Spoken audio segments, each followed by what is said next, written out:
नमस्कार दोस्तों, स्वागत है आपका हरियाणा तक के खास शो द गुड़गांव रिपोर्ट में। और द गुड़गांव रिपोर्ट के आज के एपिसोड में हम बात करेंगे अपर्णा इंस्टीट्यूट आश्रम की। वो आश्रम जिसे अब हरियाणा सरकार ने टेक ओवर कर लिया है। 2400 करोड़ रुपए इस आश्रम की मार्केट वैल्यू है।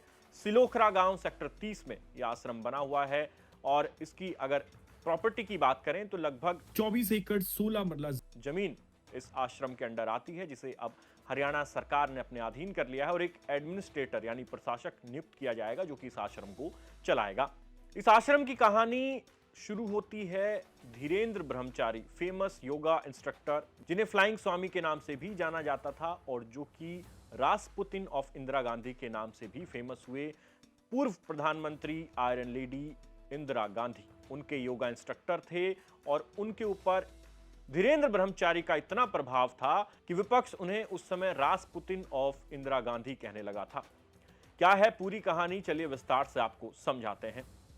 दरअसल अपर्णा इंस्टीट्यूशन ये एक ऐसी सोसाइटी है जिसका निर्माण हुआ और इसके जो आश्रम के जिसने स्थापना की वो धीरेन्द्र ब्रह्मचारी थे और वो फेमस योगा इंस्ट्रक्टर, यानी आज के समय में आप ये समझ लीजिए कि योगा गुरु के नाम से अगर बाबा रामदेव जितने आज फेमस हैं, इसी तरह की ख्याति, इसी तरह का फेम एक समय 1970 का वो दशक था जब वो धीरेन्द्र शास्त्री के पास था। धीरेन्द्र शास्त्री बिहार में जन्मे थे और दिल्ली आए। दिल्ली में एलीट लोगों को उन्होंने योगा सिखाना शुरू किया और उनकी पॉपुलैरिटी इतनी बढ़ी कि बड़े बड़े लोग उनसे योगा सीखने लगे, जिसमें भारत के प्रधानमंत्री जवाहरलाल नेहरू शामिल थे। उसके बाद उन्होंने जवाहरलाल नेहरू ने ही उन्हें अपनी बेटी इंदिरा गांधी से इंट्रोड्यूस कराया और फिर वो इंदिरा गांधी के योगा इंस्ट्रक्टर बने और योगा इंस्ट्रक्टर बनने के साथ साथ ही वो इंदिरा गांधी के बेहद विश्वास पात्र बन गए। कहा यह जाने लगा कि इंदिरा गांधी पर धीरेन्द्र ब्रह्मचारी का इतना ज्यादा इन्फ्लुएंस है कि वो उनके जो फैसले हैं उनको पलट सकते हैं या फिर उनमें उनका खासा दखल है।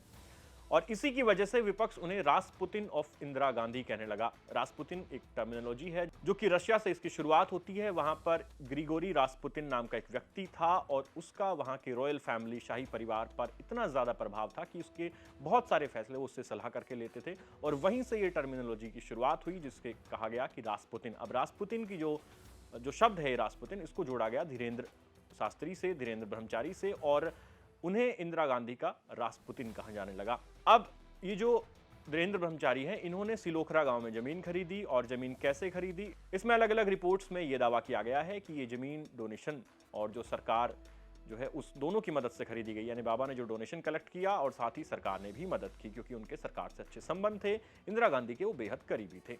तो सिलोखरा गांव में ये जमीन खरीदी गई, यहाँ पे ये बनाया गया पूरा सेटअप और धीरेन्द्र ब्रह्मचारी जो है वो जब तक जिंदा थे, जब तक इस आश्रम का संचालन कर रहे थे, तब तक यहाँ सब कुछ ठीक चल रहा था। यहाँ आप देखिए कि उस समय एक एयर स्ट्रिप हुआ करती थी, यानी कि हवाई पट्टी, एक एयरक्राफ्ट हैंगर था इस आश्रम में और एक टीवी स्टूडियो था जहाँ पर पॉपुलर टीवी सीरियल्स भी शूट हुआ करते थे।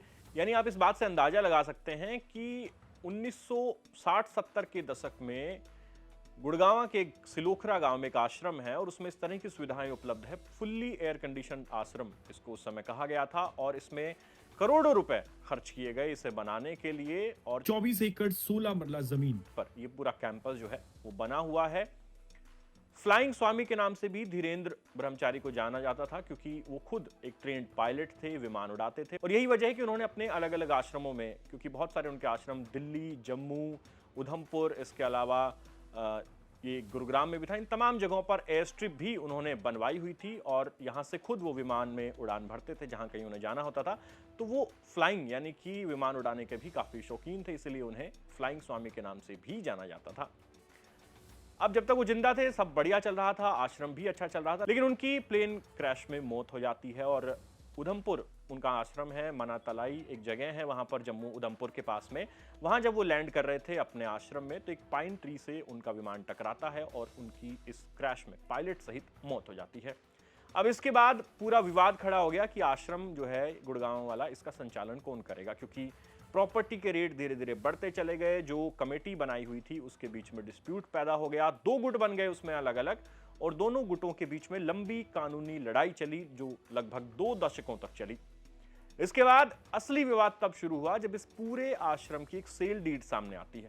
दिसंबर 2020 में ये सेल डीड सामने आई जिसमें 55 करोड़ रुपए टोटल वैल्यू लिखी गई थी और गुरुग्राम की 4 रियल एस्टेट फर्म, उनको यह आश्रम बेचा गया, यानी इसकी जो पूरी प्रॉपर्टी है वो उन 4 फर्म को बेची जानी थी। इस सेल डीड में इन तमाम चीजों का जिक्र था और टोटल जो वैल्यू है वो 55 करोड़ रुपए लगाई गई। अब जब रेवेन्यू विभाग को ये बात पता चली तो उन्होंने गुरुग्राम के डीसी को ये शिकायत भेजी कि देखिए ये भयंकर नुकसान हो रहा है स्टाम्प ड्यूटी का प्रदेश सरकार को, क्योंकि ये जो जमीन है इसकी कीमत कहीं ज्यादा है 55 करोड़ से, जो कि इस सेल डीड में दिखाई गई है। रेवेन्यू डिपार्टमेंट ने बाकायदा ये कहा कि जो एमओयू साइन हुआ था बेचने वाली पार्टी और खरीदने वाली पार्टियों के बीच में, उसमें प्रति एकड़ 12 करोड़ की डील हुई थी, जिसके हिसाब से इस प्रॉपर्टी का जो प्राइस है वो 288 करोड़ रुपए बनता है, लेकिन सेल डीड में सिर्फ 55 करोड़ रुपए दिखाया गया है। तो कहा कि ये सरकार को चूना लगाया गया है, स्टाम्प ड्यूटी का इसमें सरकार को लाखों रुपए का नुकसान है। शिकायत पहुंची डीसी के बाद डीसी ने इस सेल डीड को होल्ड कर दिया और फिर धीरे धीरे ये मामला कोर्ट में चला गया। हाई कोर्ट में भी बात गई, जहां पर जो खरीदार थे उन्होंने हाई कोर्ट में पिटीशन लगाई कि इस तरह डीसी हमारी सेल डीड को नहीं रोक सकता, लेकिन हाई कोर्ट ने भी डीसी का जो फैसला था उसे ही अपहेल्ड किया, यानी सरकार के हक में फैसला सुनाया और सेल डीड को कैंसिल कर दिया। हाई कोर्ट से भी झटका लग गया। अब बात आती है 2 जून 2024 को इस पूरे मामले में एक एफआईआर दर्ज होती है और इस एफआईआर में जो इकोनॉमिक ऑफेंस विंग है गुरुग्राम पुलिस सेक्टर 40 की, वो इसकी जांच शुरू करती है। तो जांच में पता लगता है कि धोखाधड़ी करके फॉल्स डॉक्यूमेंट बनाए गए, जालसाजी की गई और एक वकील है, सीनियर वकील रामानंद यादव, जिसे गिरफ्तार किया गया और इस वकील ने 5.5 करोड़ रुपए लिए थे फर्जी दस्तावेज बनाने के लिए, जिसके आधार पर पूरी जो सेल डीड है वो बनाई गई थी। इस वकील की गिरफ्तारी के साथ ही 3 सदस्य जो कि इस अपर्णा सोसाइटी जो आश्रम को चला रही थी उसके 3 एक्टिव मेंबर्स हैं, उनकी भी गिरफ्तारी होती है, जिनका नाम है केएस पठानिया, बीएस पठानिया और कैलाशनाथ। अब इन तीनों की गिरफ्तारी हो गई है, वकील भी गिरफ्तार है और जैसे ही इन तीनों एक्टिव मेंबर्स की गिरफ्तारी होती है ये उस सोसाइटी से ऑटोमेटिकली बाहर हो जाते हैं।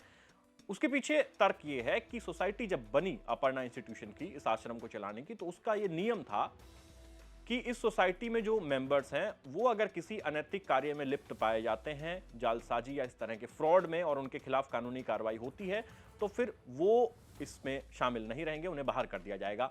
तो कोर्ट ने इस चीज का संज्ञान लिया कि सोसाइटी का जो एक्ट है जिसके तहत सोसाइटी रजिस्टर्ड की गई है उसमें ये शर्त रखी गई थी। तो ये तीनों जो मेंबर्स हैं जिनकी गिरफ्तारी हुई ये उसमें से बाहर हो गए और इसके बाद सोसाइटी की समिति में 3 एक्टिव मेंबर बचे, जिनका नाम है अशोक कुमार, एसपी वर्मा और हिमांशु मिश्रा। इन तीनों ने अब ये इस बात पर एग्री हो गए, जो इस आश्रम को खरीद रही थी 4 रियल एस्टेट फर्म, उन्होंने कहा कि आप हमें हमारा पैसा लौटा दीजिए जो 55-56 करोड़ रुपए में बात हुई थी, और ठीक है सेल डीड रद्द हो रही है तो, लेकिन हमें अपना पैसा चाहिए, कोर्ट से इन्होंने कहा। तो कोर्ट ने जो है इनके कहने पर जो पैसा है वो लौटाने की बात कही। जो ये बचे हुए एक्टिव मेंबर्स है तीनों, ये इस चीज को लेकर राजी हो गए और पैसा जो है वो वापस चला गया, यानी जो बायस थे उनके पास उनका पैसा वापस चला गया जो इन्होंने 55 करोड़ की डील के तहत लिया था। यानी डील अब पूरी तरह कैंसिल हो चुकी है, पैसों का लेन देन जो था उसको भी सेटल कर लिया गया है। अब इसके बाद इसमें प्रदेश सरकार का रोल शुरू होता है। दरअसल भारतीय जनता पार्टी की सरकार ने दलील दी कि जिस उद्देश्य के साथ ये आश्रम बनाया गया था, मुख्य उद्देश्य इसका यह था कि योगा जो है उसे प्रोपोगेट करना है, उसको लेकर रिसर्च करनी है, उसके ट्रेनिंग सेंटर खोलने हैं, उसको लेकर कॉन्फ्रेंसेस करेंगे, यानी पूरा जो इस आश्रम का मोटो था वो योगा को प्रमोट करने का था। अब सरकार ने कहा कि इस आश्रम की प्रॉपर्टी को लेकर लड़ाई है 2 गुटों में और बड़े लंबे समय से ये कानूनी लड़ाई चली आ रही है। एक बार इस पूरे आश्रम को बेचने की जो सेल डीड है वो तक साइन हो गई थी, उसको समय रहते जो है उसमें गड़बड़ियां पकड़ी गई और ये बच गया आश्रम।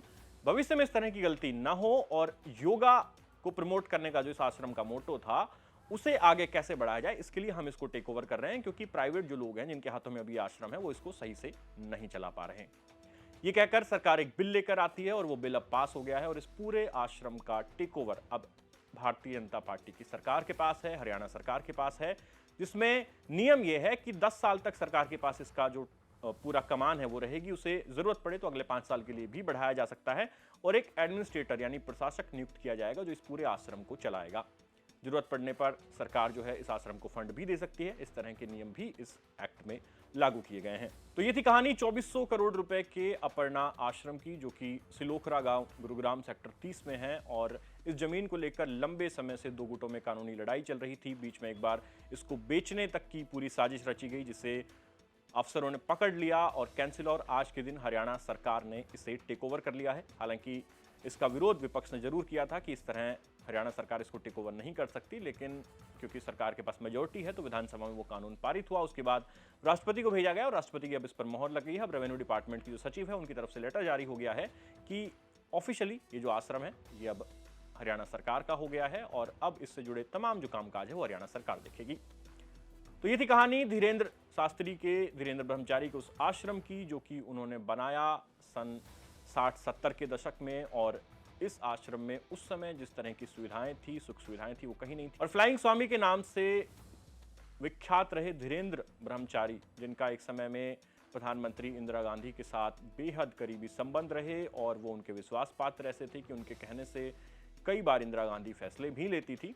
और कहा गया कि उन्हीं की मेहरबानी से ये जमीन भी मिली थी जो कि आज वापस सरकार के पास चली गई है। 2400 करोड़ रुपए की प्रॉपर्टी थी, लिहाजा इसको लेकर विवाद भी लाजमी था। बहुत लंबे समय से ये विवाद चल रहा था और अब इसका अंत हो गया है। तो द गुड़गांव रिपोर्ट के आज के एपिसोड में इतना ही। बाकी आपसे फिर मिलेंगे नई वीडियो के साथ। तब तक के लिए आप देखते रहिए हरियाणा तक। धन्यवाद।